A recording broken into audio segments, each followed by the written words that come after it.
Y seguimos con nuestro estudio en el Evangelio según Marcos. Algo muy claro que dejamos desde el principio sentado es que la Biblia no enseña 4 evangelios o más. La Biblia nos enseña un solo evangelio, el evangelio de arrepentimiento para el perdón de pecados. Si usted ha escuchado algún otro evangelio, es un evangelio falso. La Biblia enseña un solo evangelio. Pero tenemos, iniciando el Nuevo Testamento, 4 perspectivas respecto a los hechos de Jesús, respecto a la buena noticia de salvación. Mateo, Marcos, Lucas y Juan. Estamos en nuestro estudio de Marcos este año. Hermanos, un solo evangelio, el evangelio de Cristo, el siervo sufriente, como César nos contó, pero hijo de Dios, para Marcos. Y con Lorena reflexionamos hace 8 días en ese primer momento de Jesús en el desierto. ¿Recuerdan que en la introducción dijimos que el evangelio de Marcos se divide en 3 momentos? ¿Cuáles eran esos 3 momentos? Will.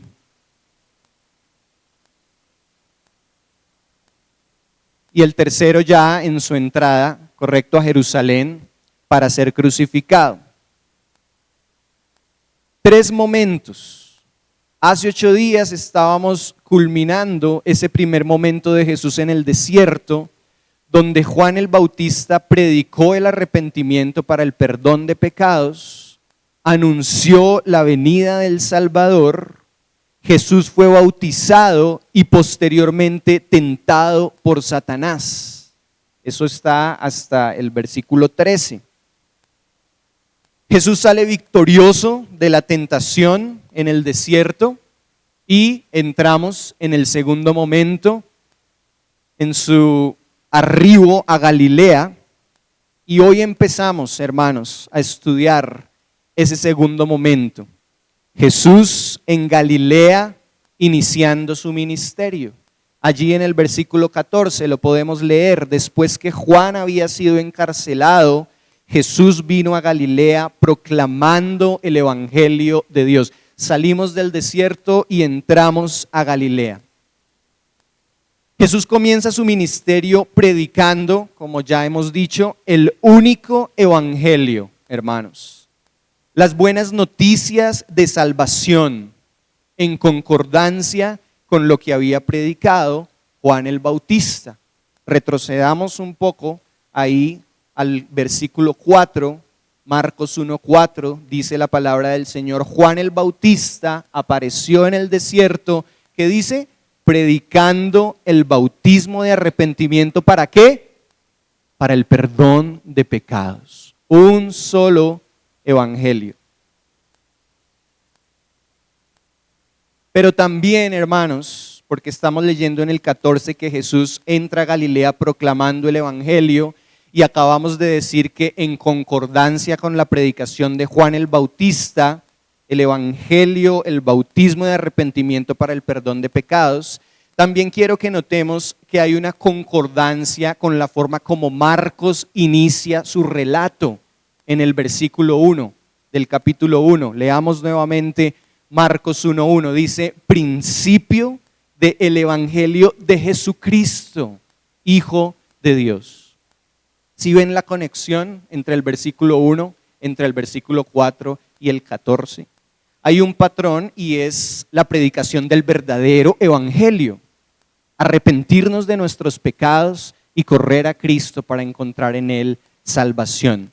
Hermanos, el versículo 1 que ya estuvimos estudiando no es una simple frase que Marcos dice para iniciar el evangelio. No es una simple opinión. Muchos estudiosos, comentaristas, y nosotros hoy lo reiteramos en este lugar, afirman que el versículo 1 es el fundamento sobre el cual se va a desarrollar todo el evangelio de Marcos. Principio del evangelio de Jesucristo, Hijo de Dios. Y recordemos que la palabra evangelio lo que quiere decir es buenas noticias. Buenas noticias. acabamos de recordar que la primera audiencia de Marcos fueron los romanos, ¿verdad? Para un romano, una persona influenciada por la cultura griega, una persona seguramente de letras, de estudio, de gobierno, etcétera, etcétera. Ustedes hemos visto en las películas y en las escrituras cómo era el imperio romano. Para un romano, una buena noticia, nos comenta el comentario bíblico, valga la redundancia, latinoamericano. Para un romano, una buena noticia era la victoria de uno de sus guerreros. Para un romano, una buena noticia era que se posesionara un nuevo emperador que iba a traer paz, estabilidad, esperanza. Esa era una buena noticia para un romano. Y Marcos inicia el evangelio diciéndole a esta audiencia, a los romanos, principio de la buena noticia de Jesús, el ungido Hijo de Dios. Por eso no es una simple opinión, es una proclamación de una buena noticia acerca de Jesús, el escogido, el Hijo de Dios. Y hoy queremos, hermanos, rápidamente profundizar en tres características del llamado irresistible verdadero. Tres características del llamado irresistible verdadero. Primer característica, el mensaje es el correcto. El mensaje es el correcto. Vamos al versículo 15. Estábamos leyendo que Jesús entra a Galilea proclamando el evangelio de Dios y dice el versículo 15 y diciendo, el tiempo se ha cumplido. Estas son palabras de Jesús. Y el reino de Dios se ha acercado. ¿Cuál fue el mensaje? Arrepentíos y creed en el evangelio. Hermanos, este mensaje que Jesús está predicando en concordancia con Marcos, en concordancia con Juan el Bautista, no es un llamado con promesas basadas en el reino de este mundo, sino en el reino de Dios, que no es de este mundo. No es un llamado borroso, místico, no es un llamado con dobles intenciones de agradar el oído de las personas, como muchos lo hacen hoy en día, para que se me vayan, entonces el pastor predica cosas que nos gusta escuchar, pero ese no es el mensaje que está proclamando Jesús. Hermanos, el evangelio bíblico, el evangelio histórico, la buena noticia de salvación es una sola. Y yo les pido que la guardemos no solamente en nuestras notas, sino en nuestro corazón y que nunca se nos olvide. El evangelio bíblico, histórico, la correcta noticia de salvación, el mensaje correcto es: arrepiéntete de tu pecado y cree en la persona de Cristo como tu único y suficiente Señor y Salvador. El mensaje correcto no es que Cristo va a solucionar todos mis problemas. No es que Cristo va a cumplir todos mis sueños. Discúlpame si alguna vez has escuchado eso. No es que si doy 100 pesos, Cristo me va a devolver 10,000. El mensaje correcto no es que con Cristo ahora sí mi empresa va a ser exitosa. No es que Cristo me ofrece bienestar y no voy a volver a sufrir. Hermanos, el verdadero evangelio, el verdadero llamado irresistible es un llamado superior. Es un llamado mucho más alto. Es un llamado a reconocer que soy pecador, que necesito a Cristo como mi Salvador, pero también como mi Señor. ¿Y por qué es importante aclarar esto? Porque para muchos, equivocadamente, hermanos, para muchos, Cristo es un Salvador. Oh sí, qué bonito, Él es Salvador. Reconozco que es Salvador, pero no quiero que se entrometa en mi vida. No quiero que sea mi Señor. Si no es tu Señor, tampoco es tu Salvador. si no es el soberano sobre tu vida, tampoco es tu Salvador. No podemos engañarnos de esta forma. Hermanos, el mensaje correcto, el verdadero evangelio, es reconocer a Cristo como mi Salvador, pero también como mi Señor. Y como Él ahora es mi Señor, voy a morir a mí mismo, aún a lo que más podría amar, como ya lo vamos a ver en el llamamiento de estos primeros 4 discípulos. Voy a renunciar a pararme en un terreno seguro para caminar con Él, porque Él me ha cautivado y deseo amarlo y seguirlo hasta el final. No hay medias tintas. O estoy con el Señor, o he sido llamado por Él y le amo y le sigo y renuncio y voy a morir a mí mismo, o no estoy dispuesto a hacerlo. Esta es la primera característica del llamado irresistible verdadero. El mensaje es el correcto. Sí, claro, para muchos habrá un llamado irresistible. Es que me han presentado a Cristo y Cristo me ofrece que me voy a volver rico, que no me voy a volver a enfermar, que ahora sí voy a ser cool, de moda, original. Pero ya dejamos claro cuál es el mensaje correcto. Versículo 15.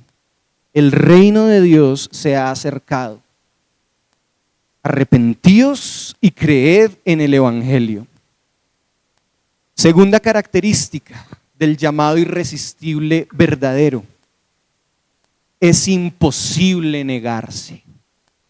Es imposible negarse. Vamos a leer a partir del versículo 16, amén. Dice la palabra del Señor en Marcos 1:16, mientras está hablando de Jesús, mientras estaba junto al mar de Galilea, vio a Simón y a Andrés, hermano de Simón, echando una red en el mar porque eran pescadores. Y Jesús les dijo, seguidme y yo haré que seáis pescadores de hombres. Y dejando al instante las redes le siguieron. Versículo 19, yendo un poco más adelante vio a Jacobo, o también Santiago, el hijo de Zebedeo, y a su hermano Juan, los cuales estaban también en la barca remendando las redes. Y al instante los llamó, y ellos, dejando a su padre Zebedeo en la barca con los jornaleros, se fueron tras él.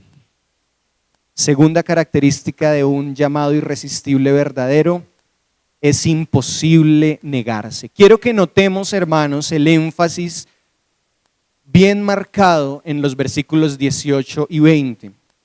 Versículo 18 dice, hablando del llamamiento de un hombre llamado Simón, pescador, junto al mar de Galilea, y Andrés su hermano, dice, y dejando al instante las redes, le siguieron. Pero quiero que también miremos, por favor, hablando del llamamiento de Jacobo y Juan, hermanos, también en el versículo 20, el énfasis dice, y al instante los llamó, y ellos, dejando a su padre Zebedeo en la barca con los jornaleros, se fueron tras él. ¿Cuál es el énfasis? Dejaron al instante lo que estaban haciendo y se fueron tras Jesús. No se negaron, no se hicieron ninguna pregunta, no se cuestionaron nada. Estos 4 fueron los primeros discípulos que Jesús llamó. Andrés fue el primero. Bueno, Juan capítulo 1 nos narra una historia muy interesante, y es que Andrés era discípulo de Juan el Bautista. Y Juan vio venir a Jesús y dijo, he aquí el Cordero de Dios. Inmediatamente Andrés fue tras él. Y ahí mismo dice que Andrés fue y buscó a su hermano Simón y le dijo, hemos hallado al Mesías, ven. Y si revisamos, hermanos, el relato de los evangelios, porque aquí estamos estudiando el llamamiento de 4 personas, los primeros 4, Simón, Andrés, Jacobo y Juan. Pero si miramos el relato de los evangelios, ninguno de los otros 8 se negó. Los 12, en el momento en que Jesús los llamó, dejaron todo y le siguieron al instante. Es interesante el misterio que envuelve este llamado, hablando de estas 4 personas. Simón y Andrés se habían trasladado desde Betsaida, su ciudad natal, para trabajar en el negocio de pesca que había en Capernaum, junto al mar de Galilea, seguramente buscando una mejor estabilidad financiera para su sustento y también el de su familia. Y ahora llega Jesús y trastorna sus planes, su trabajo, su profesión, con una promesa que seguramente podría haber sido extraña para muchos. Sígueme. Pero que también seguramente en el camino ellos empezaron a entender, empezaron a interiorizar, a comprender esa labor gloriosa, superior, para la cual Jesús los iba a preparar. Acompáñenme por un momento a Jeremías en el Antiguo Testamento, el libro del profeta Jeremías, capítulo 16, versículos 14 al 17.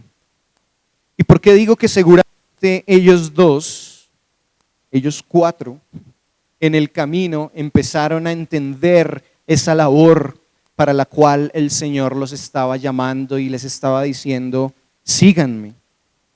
Porque de alguna otra forma, hermanos, este era el cumplimiento de una profecía. Dice Jeremías 16, 14 al 17, ya estamos allí. Dice, no obstante, he aquí vienen días, dice Jehová, en que no se dirá más, vive Jehová que hizo subir a los hijos de Israel de tierra de Egipto, sino vive Jehová que hizo subir a los hijos de Israel de la tierra del norte y de todas las tierras a donde los había arrojado, y los volveré a su tierra, la cual di a sus padres. He aquí que yo envío muchos pescadores, dice Jehová, y los pescarán, y después enviaré muchos cazadores, y los cazarán por todo monte y por todo collado, y por cavernas de los peñascos, porque mis ojos están sobre todos sus caminos, los cuales no se me ocultaron, ni su maldad se esconde de la presencia de mis ojos.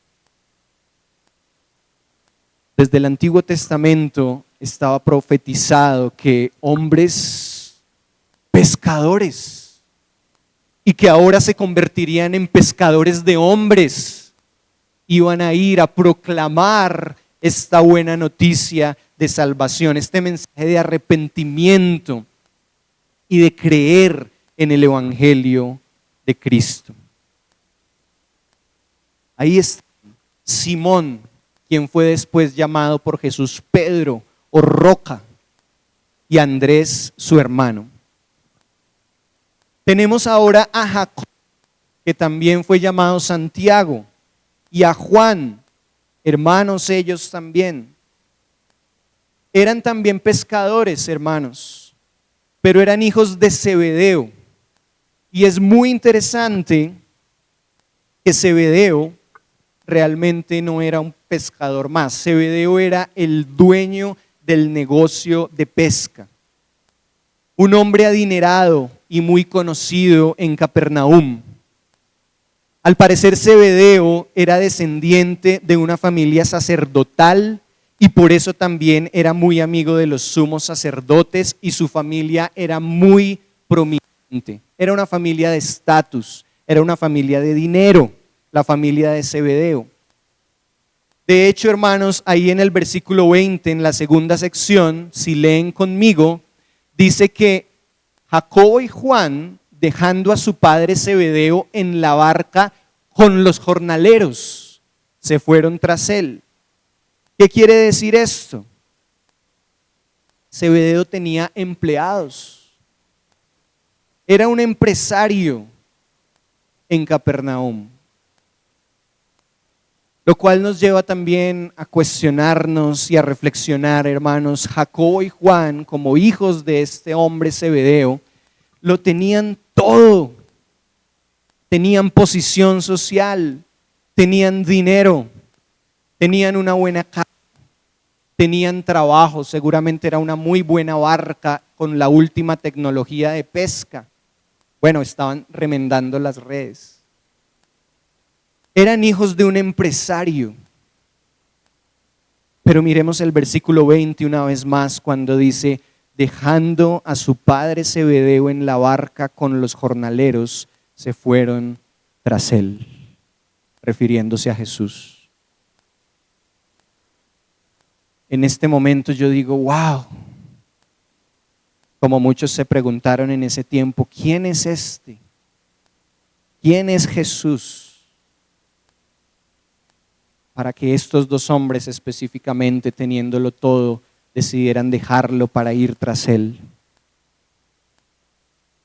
Y no puedo responder otra cosa, y es que Jesús es el mismo que un día cautivó para siempre mi corazón, el Hijo de Dios, como Marcos lo narra, mi Señor y mi Salvador.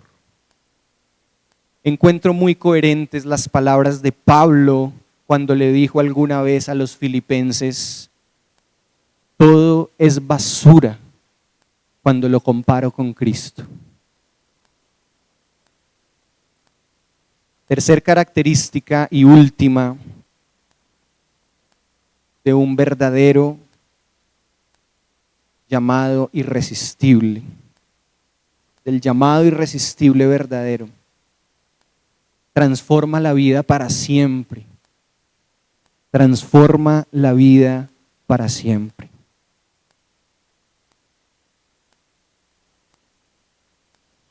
Este llamado irresistible, hermanos, como lo acabamos de ver en Simón, en Andrés su hermano, en Jacobo y en Juan, transforma nuestra manera de pensar.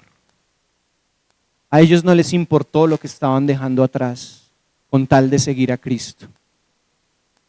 Transforma nuestras convicciones más profundas. Transforma nuestras prioridades, y lo acabamos de ver en estos 4 hombres.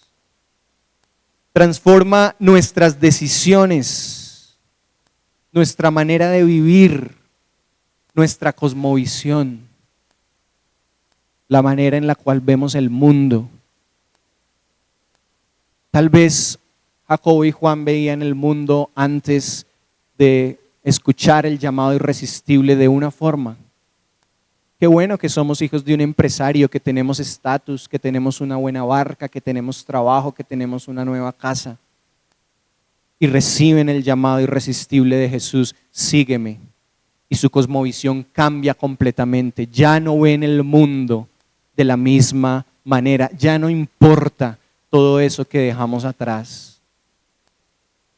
Porque es el Hijo de Dios, porque es Jesús, porque es Él quien nos está llamando a seguirle. Estos 4 pescadores, después del llamado irresistible, hermanos, no volvieron a ser los mismos. Vemos un proceso en sus vidas, muy difícil, pero posteriormente los vemos en el libro de los Hechos y podemos concluir, sus vidas no volvieron a ser las mismas.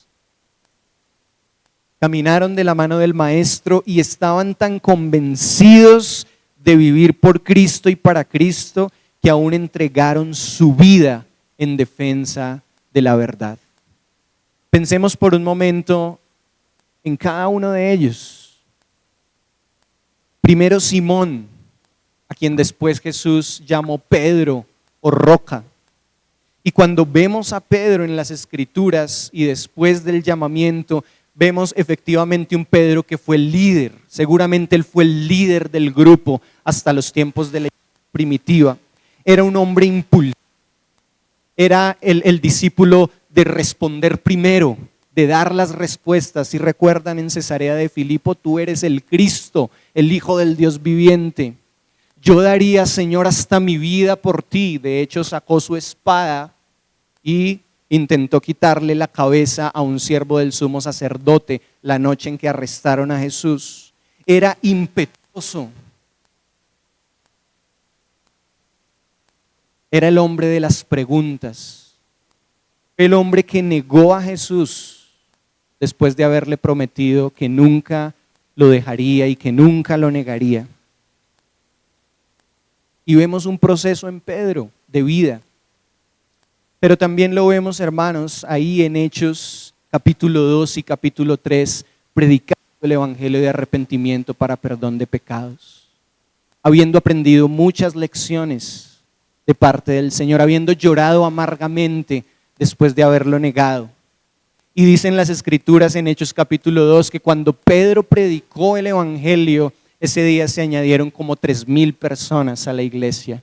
Después de escuchar la predicación de Pedro en Hechos 2, las personas que estaban ahí empezaron a preguntarles, ¿qué tenemos que hacer?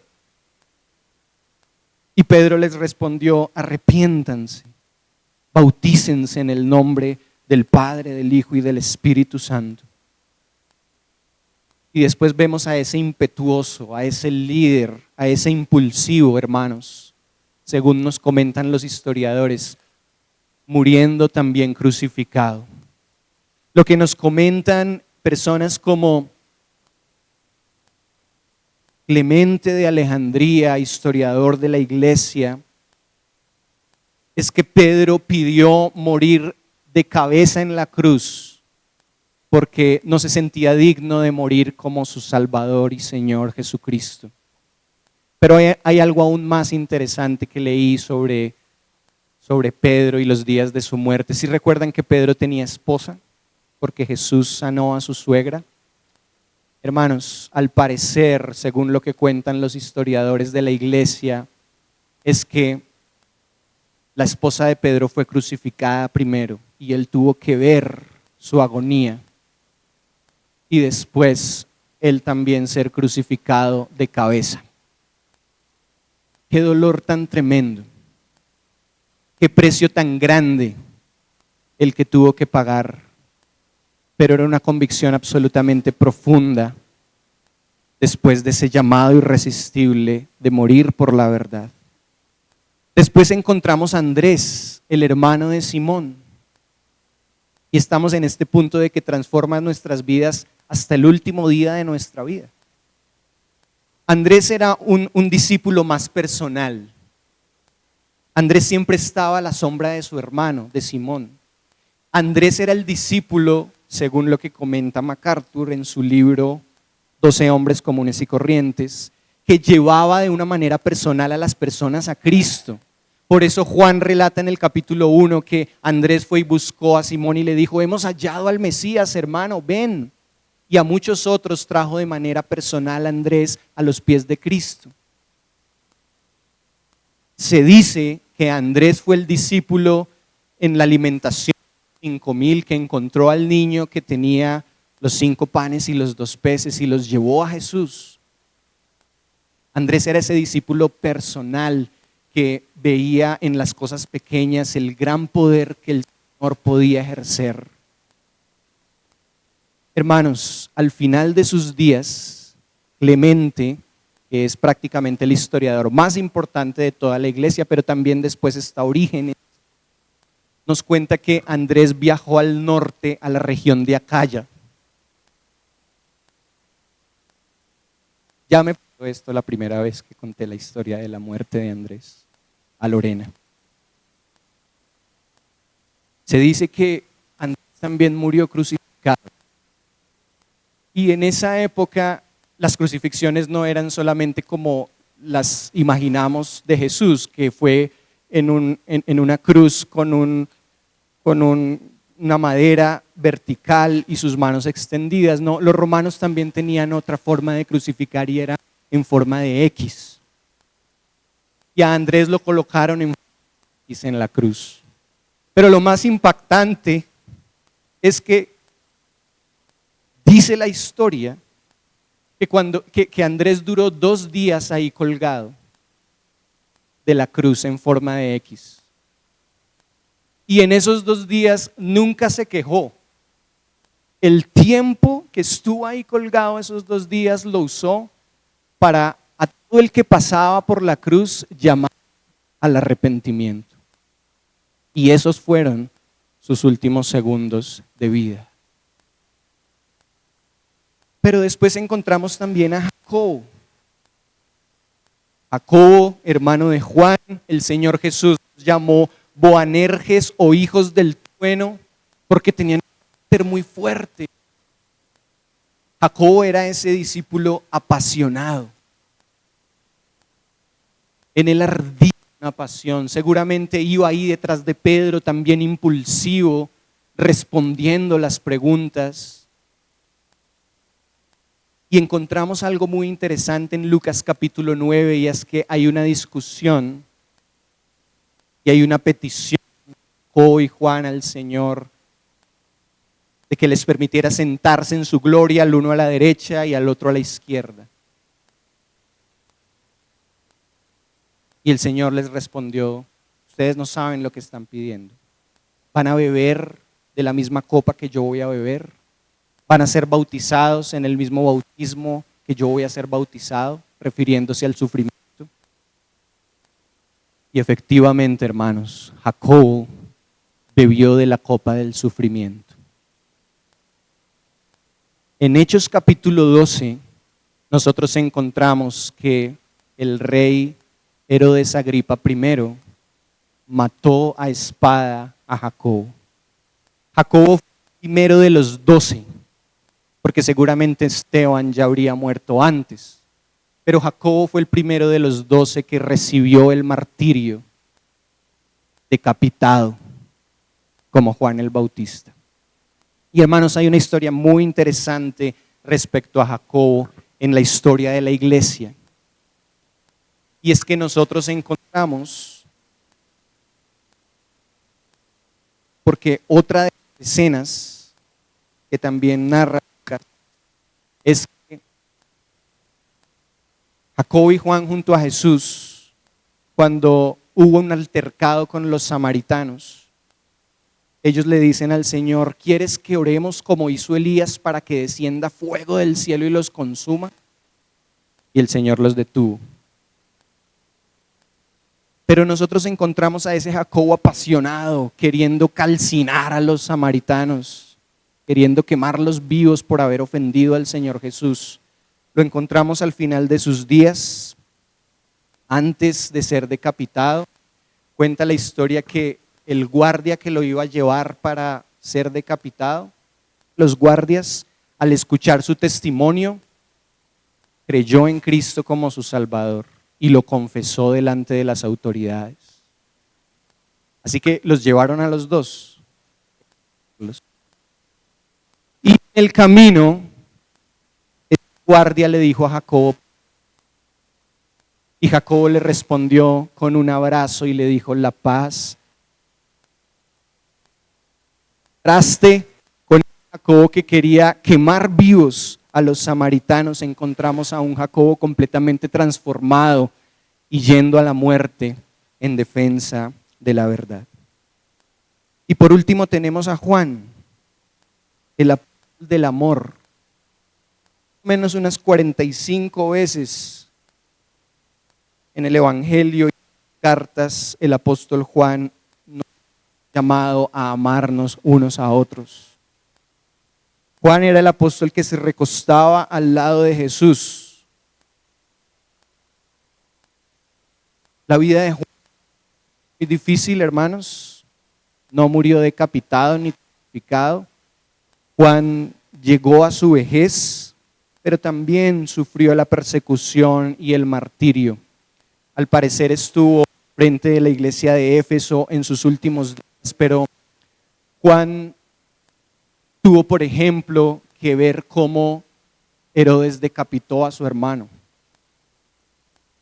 Y anteriormente lo había hecho con Juan el Bautista, su primer maestro. Al parecer Juan fue el único discípulo que estuvo al lado de la cruz porque nos narran los evangelios que el Señor le dice a Juan respecto a María, su mamá: he ahí tu madre, y a él le dice: he ahí tu hijo. Y cuenta la historia que Juan cuidó de María hasta el día de su muerte. Pero también Juan sufrió el martirio y la persecución cuando fue desterrado por el emperador Domiciano a una isla. Y desde allí fue donde escribió el Apocalipsis. Y no era una isla con palmeras y arena, hermanos. Era una comunidad carcelaria. Patmos era una comunidad carcelaria.